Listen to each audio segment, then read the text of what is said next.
E aí pessoal, tudo bem com vocês? Aqui quem fala é o Rômulo. E gente, hoje começando a nossa sexta-feira com Boku no Hero, não é, meu gente? Capítulo qual, Jesus amado? 325. E meus amigos, estamos avançando aí neste drama, né? Porque não é mais um mangá normal de heróis e de shonen. Está um drama muito forte. Então, vamos lá. Vamos começar com hoje. Tivemos um capítulo sensacional. Caso você não saiba, viemos aí nessa vertente de que a tentar convencer a multidão para receber o Midoriya dentro da UA. E tivemos aquele discurso maravilhoso, tanto do Bakugou como também seguidamente ali da Uraraka, e que ela finalmente conseguiu atingir as pessoas. E ao final tivemos um momento onde Koda e aquela garota mutante conseguiu abraçar eles, meio que simbolizando a aceitação de parte das pessoas, né? Então vamos ver o que vai acontecer nesse capítulo. Então vamos começar aqui a nossa análise de Vera, né? Aquela coisa que a gente sempre faz, ó. A gente começou com o capítulo já recapitulando e dando uma releitura, né? Sobre todo o processo de que o Koda estava correndo para poder ir até o Midoriya. Nesse momento a gente percebe que o nosso querido Mineta, né? Não, tinha esquecido o nome dele aqui. O Mineta tinha corrido com tudo de Midoriya. Aí o Ida só... Não, você não vai lá não. E o Mineta chorando, vendo a situação. A gente percebe que o Mineta é muito próximo do Midoriya, né, cara? E aí o Ida fala, agora não é a nossa vez. E aí mostra o Ida olhando pra Uraraka, falando assim, certo, Uraraka? E a Uraraka chorando, né, naquela emoção forte do momento. E aí é justamente o que o Ida estava esperando, de que eles iriam... quem iria abrigar o Midoriya seriam as pessoas, elas que deveriam aceitar. E aqui a gente vê o Koda correndo e, mano, esse frame você já conhece. Parece muito o frame do Midoriya correndo para salvar o Bakugou. Então, mais uma referência linda e maravilhosa aqui, o Koda correndo, né, em direção ao Midoriya. E aí chega também a garota mutante, ela começa a brigar ali e o Koda começa a soltar todas aquelas emoções que ele tinha, né? Tipo, desculpa, eu fiquei com medo, eu não consegui me mexer. Só que aí, tipo, mostrando que mesmo nesse processo aí que parece que foi muito parecido com o Midoriya, ele fala, eu não consegui me mexer, mas como eu vi que a garota, essa moça, ela foi pra você, eu senti que era hora de fazer alguma coisa. Então, mesmo assim, não sendo muito parecido, o Koda foi um dos primeiros a chegar ali para com o Midoriya para poder fazer o apoio, já que o Midoriya salvou ele, inspirou ele em tantas coisas, né? E aí, cara, é choro em cima de choro, velho. É tipo, o Midoriya chorando, o Koda chorando, e aí o Midoriya e o Koda falam um negócio, meu amigo, eu tô aqui, então não precisa mais chorar, tá tudo bem, mano. Basicamente ele sumarizou tudo o que o Midoriya acredita que um herói deva fazer, né? Ele começa com o eu tô aqui, né? Tipo do All Might, que o Midoriya fala de vez em quando, mas era mais o All Might, eu tô aqui. Então vai tá tudo bem, mano. E nesse processo você vê que é o salvamento, né, do Midoriya. Você vê que o Midoriya tava em lágrimas, velho. Só choro, só choro. E aí chega a moça e fala, você é da UA, né? Aí ela falou que em alguns abrigos falaram que mutantes não poderiam entrar. Então vamos ver, a gente já percebeu que tinha um certo preconceito, né? Se você for parar pra pensar em relação a mutantes, né? Diferente de mutantes, eles apresentam muito mais características, né? Tipo, mais voltadas para o seu quirk. Então, por conta disso, a gente percebe que mesmo no processo de que os quirks estão se tornando cada vez mais comuns e se tornaram comum na comunidade, ainda existe um pouco de preconceito, principalmente quando a gente chega nessa etapa da sociedade, onde todo mundo tá meio que com medo, né, de tudo que tá acontecendo, do All for One, de alguém ser o traidor. Então, alguns preconceitos surgiram. E aí você vê que a UA conseguiu abrigá-la e por conta disso ela conseguiu conhecer o herói que tinha salvado ela, que ela chama de o herói, sim, o herói chorão, né? Então, muito bacana ver isso nessa questão de de evolução. E aí nós temos essa cena onde tem o Midoriya, o Koda e esta garota, essa moça abraçando ele, né, tentando acalentá-lo, e a multidão só do outro lado, com os guarda-chuvas. E aí, ó, temos a aparição deste senhor que a gente não via desde o começo do mangá, cara. Desde o começo, naquela primeira conversa, onde teve ele e o Midoriya falando sobre então você é um fã de heróis, aí o Midoriya começa a viajar, né, e tal. E aí, ó, ele fala, antes de ficarem histéricos, podiam ter dado ouvidos a eles, não é? Ou seja, você escutar o lado deles. Ou seja, esse moço, ele é basicamente a voz da razão, né, perante a emoção de toda a galera, né? Ele vai traduzir todos os pensamentos mais racionais. E aí ele começa, ó, falar, esse rapaz não pretende tirar férias, ele não pretende parar, ele só precisa de um local para descansar, é o único local que tem recursos para abrigá-lo, para que ele possa se recuperar e então voltar à ativa. Então ele tá meio que falando assim, ó, o seguinte, gente, ó, vocês acharam que ele iria simplesmente parar e ia ficar aqui para sempre? Não, ele só precisa de descanso, um recanto para ele conseguir descansar, cara. Então é bem interessante aí. Ele fala, não foi isso que eu disse? E aí o diretor fala, isso mesmo. E o pessoal, e por que não vai na Shiketsu, não sei o que, lá que no mesmo nível? E aí uma mulher fala, mas a mesma coisa aconteceria lá. Tudo isso que tá acontecendo, aconteceria lá. Então o mais interessante é ver essa voz da razão aparecendo em várias pessoas dentro da multidão. E aí acalmando as emoções que estavam afloradas, né? E aí vem uma parte que é bastante interessante, principalmente trazendo vários conceitos que foram apresentados até hoje em Boku no Hero. Que era o quê? Ele fala assim, até agora, nunca tinha percebido, esse senhor continua, né? Que eu era um espectador e que os heróis eram atores em um palco. Aí mostra, ele fala, que representava os heróis quem representava os heróis era um homem sem igual, chamado All Might. Todos nós os aplaudíamos e ele era idolatrado, mas ao mesmo tempo esquecemos que até ele era um herói que possuía um coração humano. Tudo que a gente já vinha falando na questão de a sociedade ser somente um espectador, né? Da sociedade colocar e eleger os seus heróis para que eles fizessem um serviço. E que normalmente vinha sendo comentado principalmente pela comunidade do Redestro, né? O Exército da Libertação de Quirks, da Liberação e tudo mais, porque eles queriam que todos utilizassem seus Quirks. E provavelmente isso possa ser feito através de uma reforma na sociedade. Como as pessoas ajudando os heróis com mais frequência. Ou seja, eles vão ter um processo de ajuda, né? Um processo de troca de favores mais efetivo. Principalmente quando você percebe que as pessoas estão tendo que tomar posse dessa autonomia, né? Uma autonomia que eles precisam ter, já que eles já conseguiram, mesmo que de forma errônea agora, fazendo os vigilantes, né, as pessoas, os próprios cidadãos que estão pegando em armas, eles fizerem isso de uma forma mais ordeira e principalmente com uma forma mais efetiva, né? Sem pôr ninguém em risco. E aí ele fala, ó, agora o palco foi destruído. Após tanto fracasso, muitos abriram mão do dinheiro e fama. Muitos deixaram de lado o título de herói. Ou seja, ele reafirmando que quando tudo aquilo aconteceu, quando ocorreu a guerra, várias pessoas deixaram de ser heróis. Mas eles continuaram, entendeu? O propósito é isso. Se eles continuam, é porque eles realmente querem fazer algo. Eles querem fazer a diferença. Eles querem salvar as pessoas. Eles querem ajudar. E por que diabos nós vamos atacar essas pessoas que ainda estão tentando nos ajudar? Então, tudo isso ele vem falando e vem trazendo esses argumentos.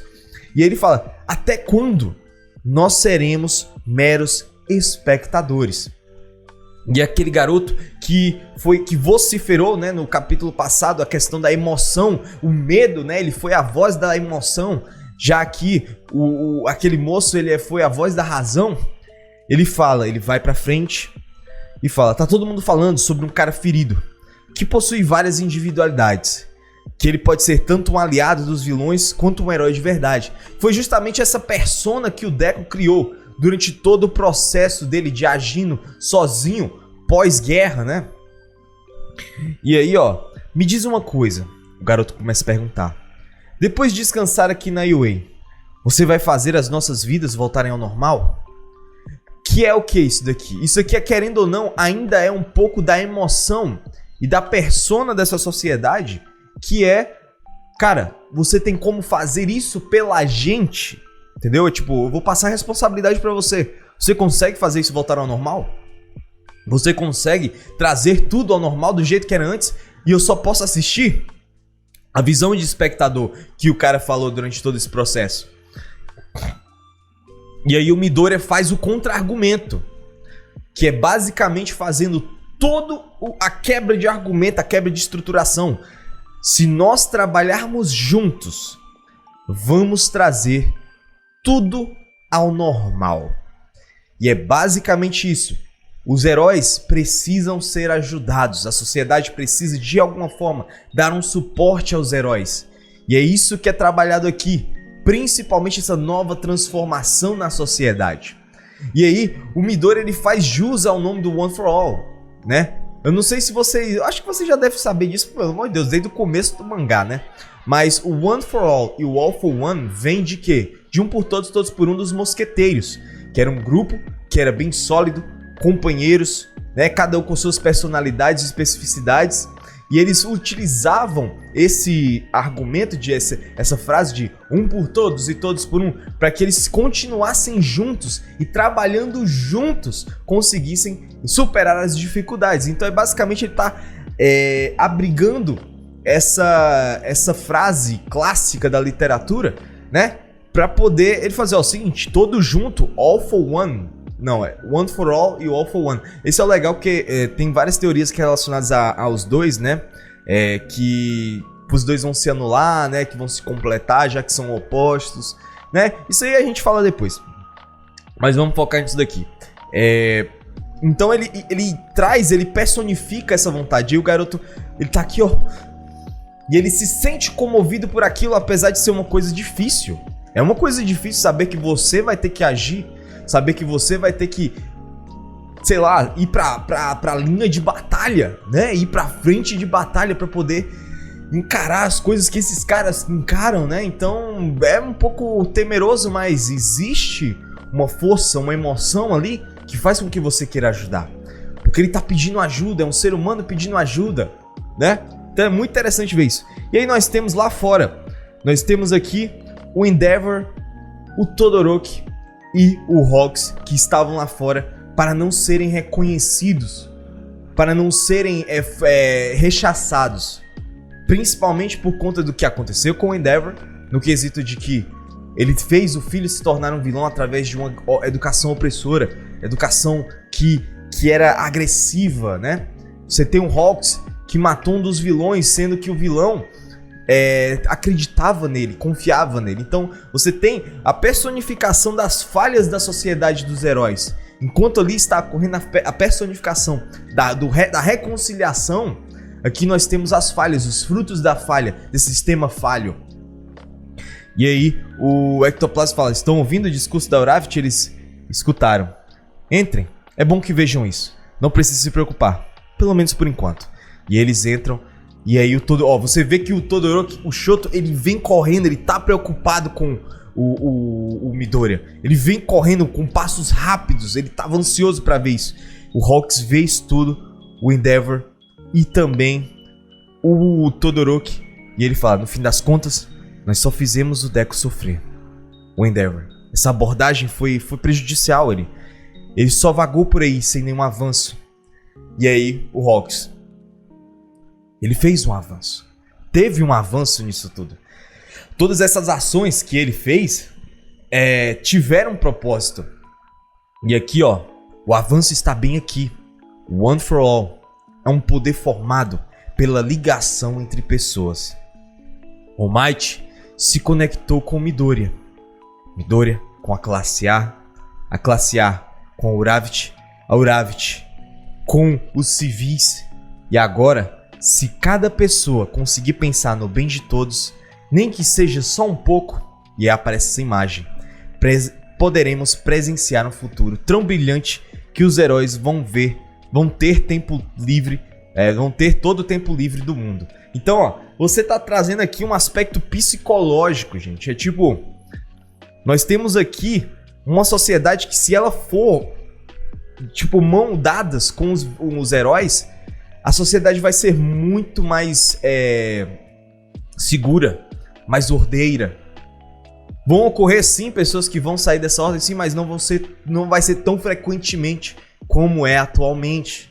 Entendeu? Então nós temos aqui uma aliança entre cidadãos e heróis. E que nós temos aqui a Amanda e o Midoriya chorando pra caralho. O Midoriya todo sujo, fedendo. Deve estar uma catinha esse moleque.